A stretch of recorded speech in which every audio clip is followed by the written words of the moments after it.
नमस्कार, आप देख रहे हैं न्यूज 4 नेशन और मैं हूं प्रियदर्शन।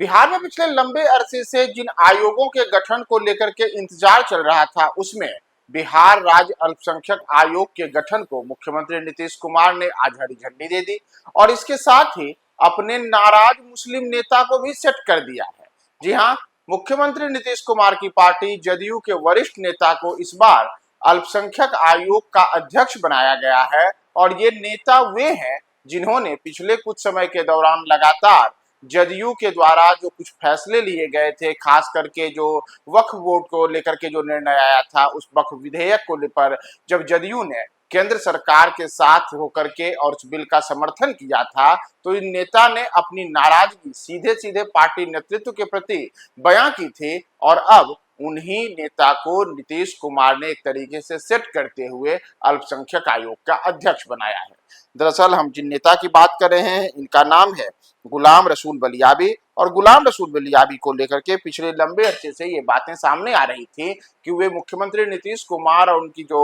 जदयू है, इसके जो कुछ फैसले हैं, खास करके जो केंद्र में भारतीय जनता पार्टी के नेतृत्व में, प्रधानमंत्री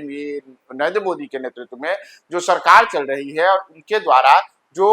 विधेयक लाया गया था वक्फ संपत्तियों को लेकर के, उसे लेकर के बलियाबी ने खुले तौर पर अपनी नाराजगी जाहिर की थी और अब उन्हीं को नीतीश कुमार ने एक तरीके से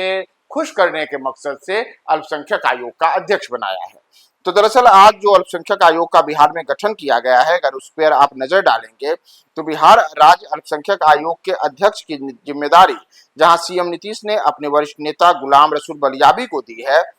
वहीं इस आयोग में कुल 10 सदस्य रखे गए हैं। इसमें अगर हम गुलाम रसूल बलियाबी के अध्यक्ष के अतिरिक्त बात करें तो खविंदर सिंह को उपाध्यक्ष बनाया गया है। इसी तरीके से मौलाना उमर नूरानी को भी उपाध्यक्ष बनाया गया है। इस आयोग में जिन अन्य लोगों को जगह दी गई है, अगर हम उनके नाम पर आए तो इसमें कुछ अन्य नाम, जिसमें कि मुकेश कुमार जैन है, अफरोजा खातून, अशरफ अली अंसारी, शमशाद आलम उर्फ शमशाद भाई, तुफैल अहमद खान कादरी, शिशिर कुमार दास, राजेश कुमार जैन और अजरफ शमशी, ये कुल सदस्य हैं जिन लोगों को इस आयोग का अध्यक्ष बनाया गया है। और इसमें जो चीजें बताई गई हैं उसमें कहा गया है कि बिहार राज्य अल्पसंख्यक आयोग के अध्यक्ष, उपाध्यक्ष एवं सदस्यों के रूप में मनोनीत सदस्यों का कार्यभार प्रभार ग्रहण करने की तिथि से अगले 3 वर्षों के लिए होगा। यानी कि जो बिहार राज्य अल्पसंख्यक आयोग का गठन किया गया है, उसमें जो अध्यक्ष हैं, उपाध्यक्ष हैं और अन्य सदस्य हैं, उन सबके जो कार्यकाल की अवधि होगी वह 3 वर्ष की होगी। तो यहाँ अगर हम बात करें गुलाम रसूल बलियाबी की,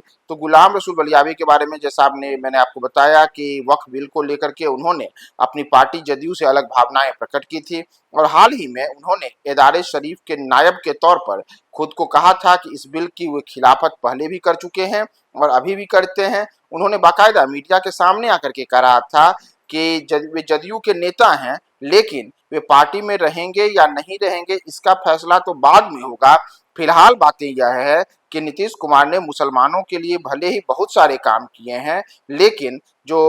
वक्फ बिल है उस वक्फ बिल को नीतीश कुमार की पार्टी जदयू के द्वारा जो समर्थन दिया गया है, यह कहीं से भी मुसलमानों के हित में नहीं है। तो जहां बिहार राज्य अल्पसंख्यक आयोग के अध्यक्ष की जिम्मेदारी अब अपने उसी नाराज नेता को नीतीश कुमार ने दी है, तो वहीं दूसरी ओर पिछले कुछ अरसे से लगातार ये बातें सामने आ रही थी कि गुलाम रसूल बलियाबी कहीं ऐसा तो नहीं कि अपनी नाराजगी के कारण जदयू छोड़ देंगे, और अगर ऐसा होता तो जदयू के वरिष्ठ मुस्लिम नेताओं में शुमार गुलाम रसूल बलियाबी अगर पार्टी से जाते तो इसका एक बड़ा असर बिहार विधानसभा के चुनाव में जदयू को झेलना पड़ सकता था। तो इन सब के पहले अब बिहार राज्य अल्पसंख्यक आयोग का गठन किया गया है और उसमें गुलाम रसूल बलियाबी को ही इसका अध्यक्ष बना करके एक प्रकार से उनकी नाराजगी को पाटने की भी बड़ी कोशिश नीतीश कुमार के द्वारा की गई है। तो इस आयोग में ये तमाम अध्यक्ष, उपाध्यक्ष और सदस्यों के नाम, जिन्हें मैंने आपको बताया, इनका जो जिम्मेदारी दी गई है। इसके अतिरिक्त माना जा रहा है कि जल्द ही नीतीश कुमार बिहार में जो अन्य कई आयोग हैं उन सब का भी गठन करेंगे। तो अब देखना महत्वपूर्ण होगा कि उसमें और किन किन नेताओं को सेट किया जाता है।